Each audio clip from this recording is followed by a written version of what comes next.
Hi everyone, welcome to Monday. Today's the last Monday before your school holidays. In reading today, we're going to be looking at the oi sound.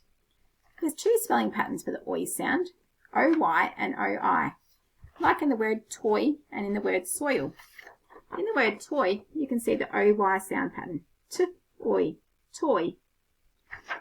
Whereas in soil, it's got the OI sound pattern, s-oi-ul, soil.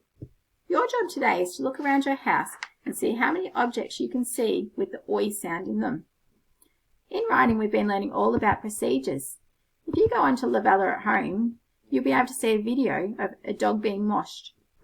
You need to write a plan of procedure on how to wash a dog.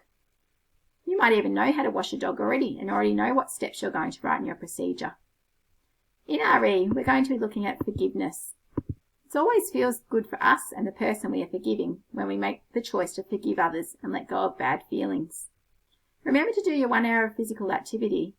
You may choose to do it in small sections throughout the day, or you may want to finish all of your written work first and then complete the physical activity at the end of the day. Have a great day, Year 2. Bye!